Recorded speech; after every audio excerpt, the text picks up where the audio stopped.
Bonjour et bienvenue dans ce nouvel épisode consacré au Mi Band 6. Aujourd'hui, on va parler animation. Alors, si vous aimez ce genre de vidéo, merci de commenter, liker, partager, vous abonner. Et puis la suite du tuto, c'est parti maintenant. Générique.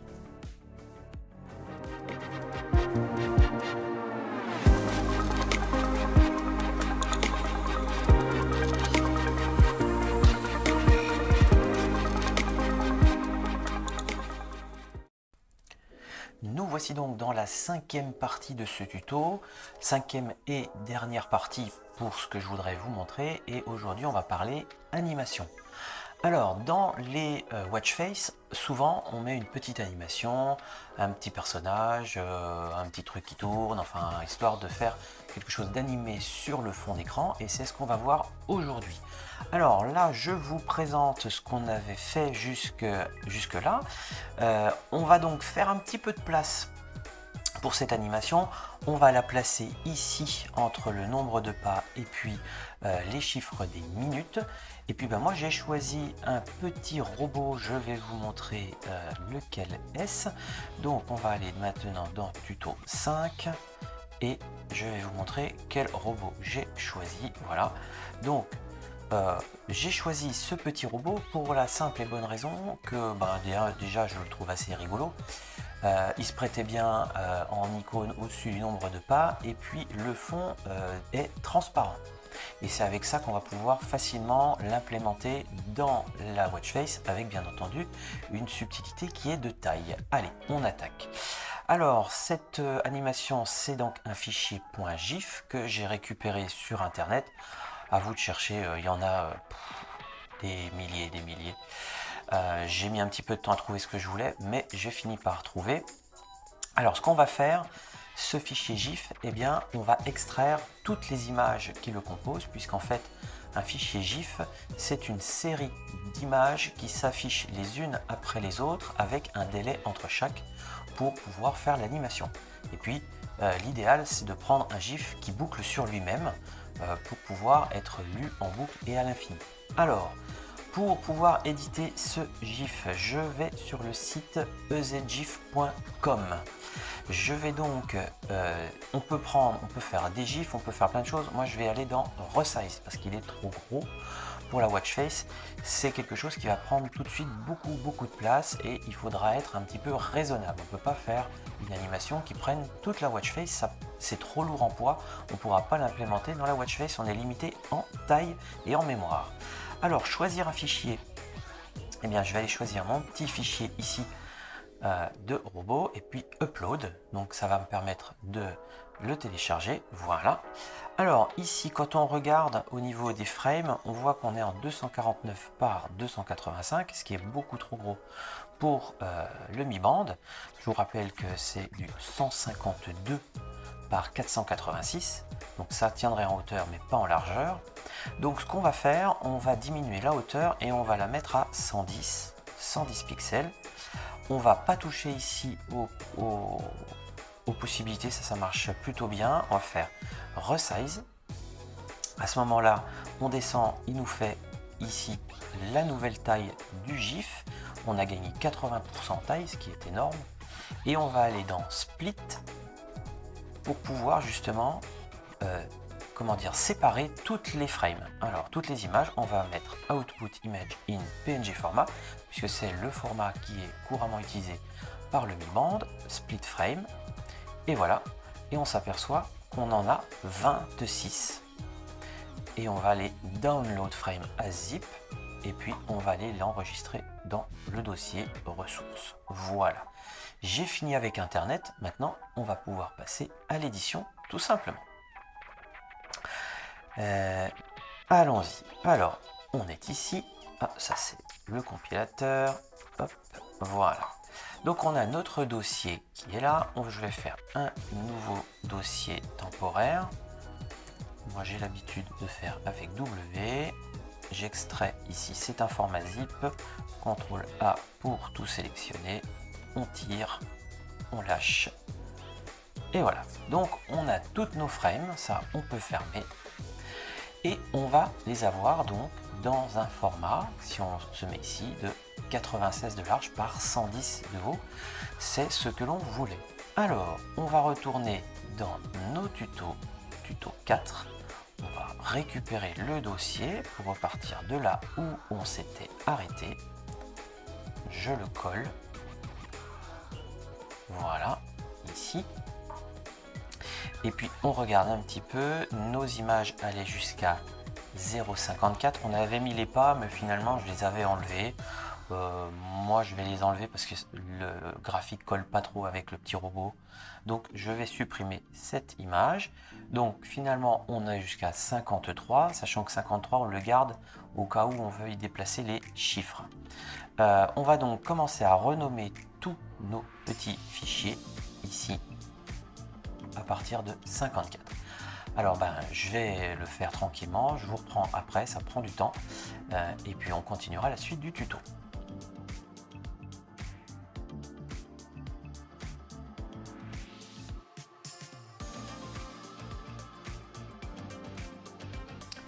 Bien voilà, alors en les renommant j'en avais sauté un, donc j'ai dû le refaire un petit coup. Vous voyez, c'est très important, il faut bien que tous les numéros soient contigus et aillent de l'un à l'autre, donc de 0,54 sans en jusqu'à 79. Bon, eh bien on va les prendre et puis on va les copier et on va les mettre dans notre dossier. Voilà, toc. Alors ça c'est nos images. On va donc indiquer ici dans le code de l'animation. Alors très souvent l'animation on la trouve vers la fin. Je vais aller chercher dans ma petite bibliothèque pour avoir un exemple. Alors on y va. Je vais reprendre des Shadok puisque c'est animé ici et je vais vous montrer le bloc. Donc il y a un bloc animation. Voilà, qui s'appelle Other Animation. Voilà, et il faut prendre tout ça. CTRL C. Voilà, je ferme ici et je vais le coller. Alors après statut avec une virgule, hop, tac. Voilà, et là c'est collé. Alors comment ça marche? Eh bien on a une animation. Ici, on met le point en haut à gauche, donc 0,315. Ça, c'est pas ce qui nous intéresse. On va faire le calcul. Où est-ce que ça commence? Nous, ça va commencer à 54, la première. Et des images, on en a 26. Voilà. La vitesse ici, c'est le nombre, le nombre de millisecondes qu'on attend entre chaque image pour afficher. Plus ce nombre est court, plus l'animation sera rapide. Et inversement. Ça c'est le nombre de fois où on répète. Alors 255 on est largement, quand on affiche pendant 8 secondes sa watch face, ça repart de 0 et ça va le faire, ça va boucler 255 fois. On n'est pas du tout, on est très très large et on pourra en mettre moins. Alors pour ici le X, on a vu donc que l'on était dans le tuto. Je vais reprendre ici. On voit que les images font 96. Alors, on a 152. 152, j'enlève 100, il reste 52, je rajoute 4, 56. 56, il me faut donc du 28 si je veux centrer ici, donc 28. Et puis en Y, eh bien là, il va falloir être un petit peu malin. On avait avant, on avait mis les chiffres qui faisaient 20 de haut dans les steps. Donc on est à 430. 430, mon image fait 110 de haut. Donc ça nous fait du 320. On va décaler un petit peu. On va mettre du 310. Ça devrait être pas mal. Voilà, 310.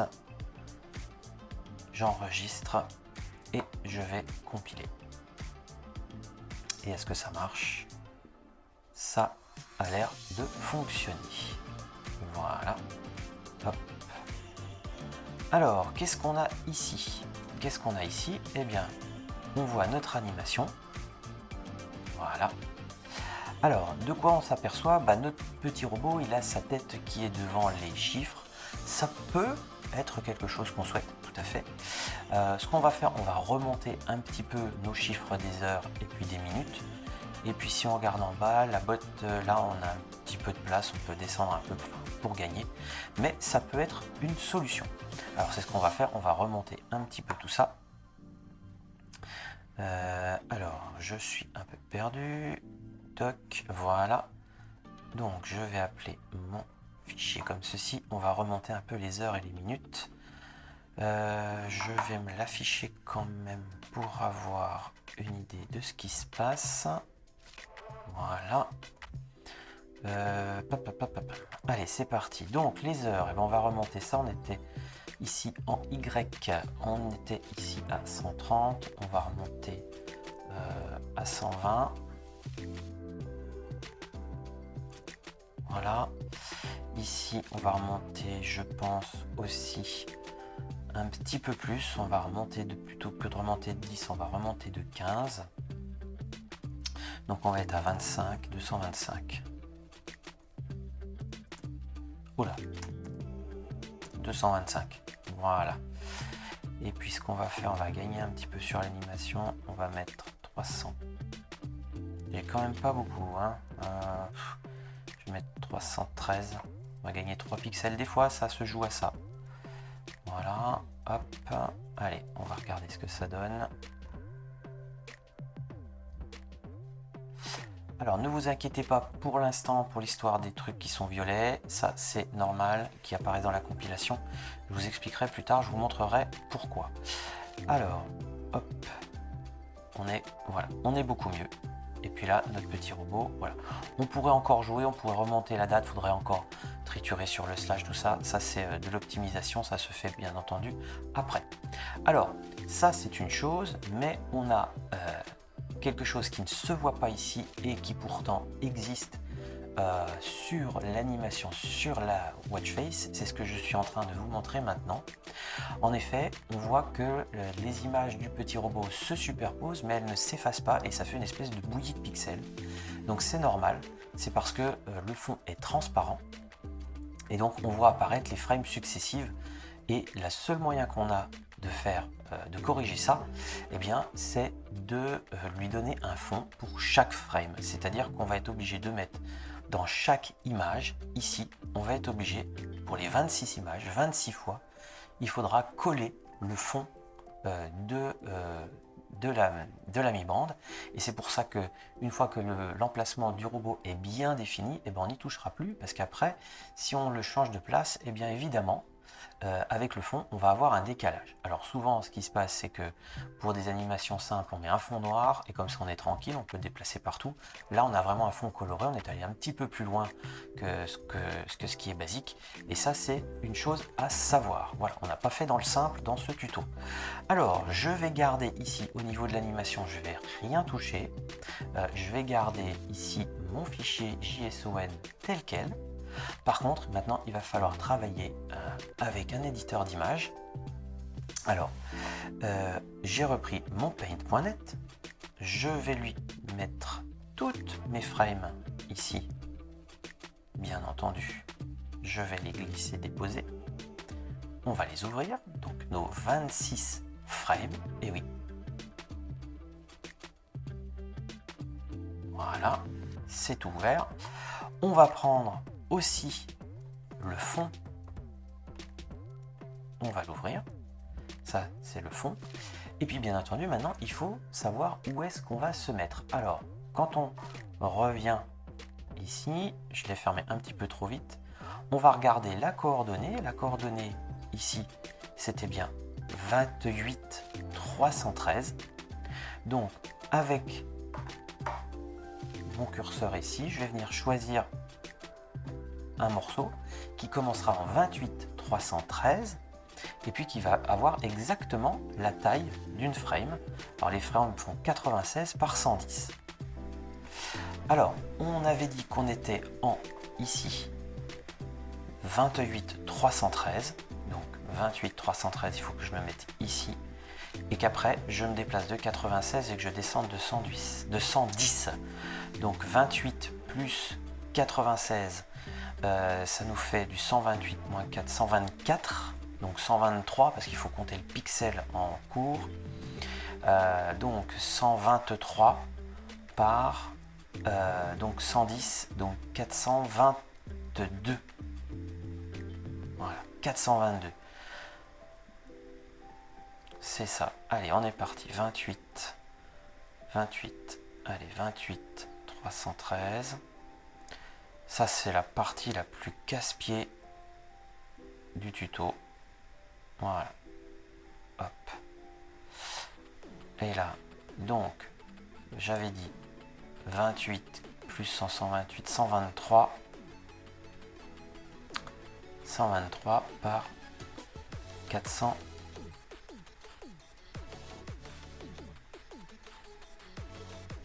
22. Voilà. CTRL C, CTRL V, CTRL ALT V, pardon.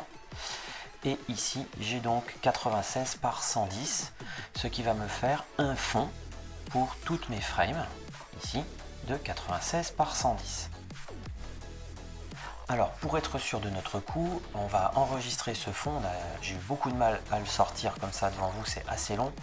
Je vais l'enregistrer dans un dossier, enregistrer sous. Je vais l'enregistrer sous format sans titre. Voilà, je vais le remplacer. Comme ça, je suis sûr de ne pas y toucher et faire de bêtises. Alors, qu'est-ce que l'on va faire? Eh bien, on va insérer un calque pour faire une deuxième couche. Et dans cette couche, on va copier la frame. Copier, donc CTRL A pour toute la sectionner, CTRL C pour la copier.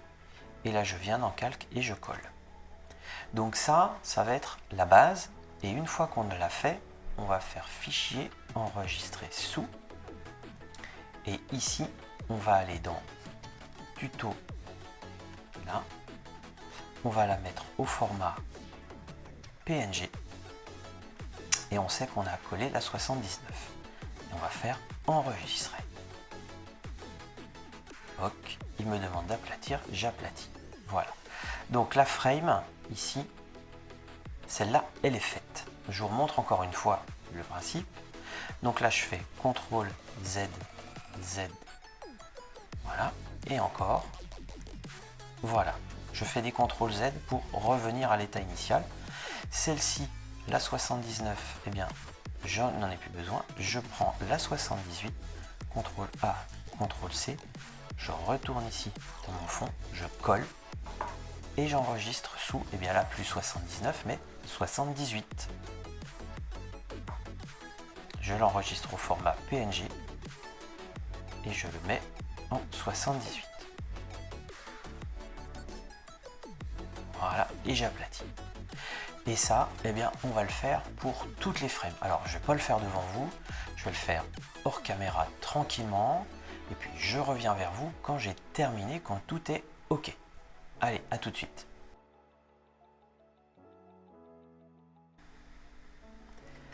Bon, et bien voilà, c'était un petit peu long, mais ça y est, j'ai bien toutes mes frames maintenant qui sont bien enregistrées. Donc, je vais vous montrer. Voilà. Donc, j'ai toutes mes frames avec mon petit robot qui vont bien. Et bien, je vais recompiler tout ça, puisqu'en fait, je n'ai travaillé que sur les images. On va laisser compiler tout ça. Et si vous regardez bien, vous voyez qu'il y a des petites lignes qui apparaissent en violet. Alors, c'est tout à fait normal. Je vais vous expliquer pourquoi. Alors, notre animation, elle n'a pas changé. Elle est bien entendu restée la même. Simplement, maintenant, quand on va passer dans le Mi Band, eh bien, on n'aura plus cet effet d'accumulation de frames. C'est bien les unes sur les autres, elles vont se déposer et se remplacer. Alors, pourquoi il y a des choses qui apparaissent en violet? Eh bien, je vous avais parlé de ça dans les premiers épisodes. On avait ce watchface.exe.config et ici, j'ai été obligé de mettre la value à 1. Donc, de base, elle est à 0. Donc, je vais enregistrer et je vais vous expliquer pourquoi.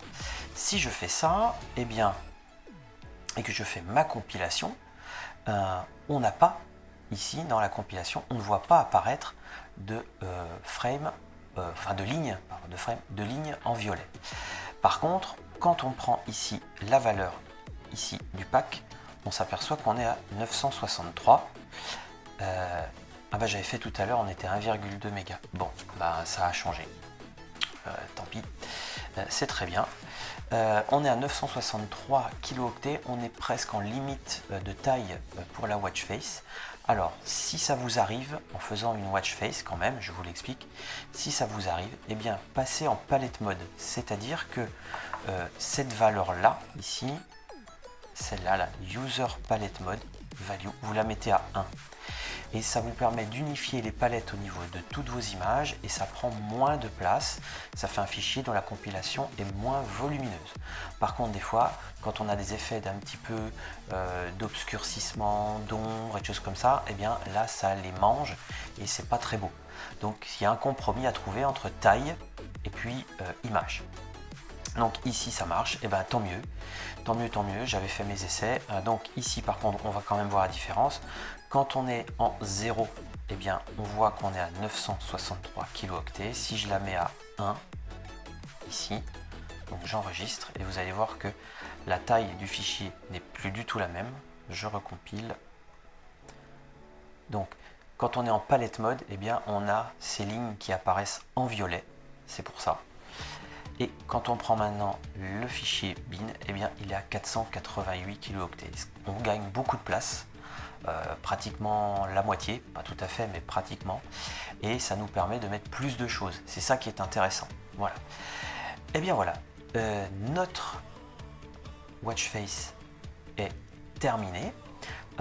Je voulais vous montrer donc comment on mettait les chiffres, comment on les créait, comment on mettait l'icône de batterie, comment on mettait les pas, comment on mettait la date, comment on mettait les statuts. Ici je vous ai montré pour l'animation, c'est une partie un petit peu plus technique, un petit peu plus longue et complexe, mais quand même qui est intéressante à maîtriser. Et puis j'ai encore en tête quelques idées à propos du Mi Band 6. Je reviendrai vers vous pour d'autres épisodes plus tard parce que là je suis en chantier et j'ai trouvé un petit moment pour faire ces vidéos, mais ça prend beaucoup de temps et mon chantier, eh ben, il prend du retard. Voilà, alors je vous remercie d'avoir regardé cette vidéo jusqu'au bout. Je vous donne rendez-vous pour la suite bientôt quand j'aurai le temps. Et en attendant, salut, bye bye.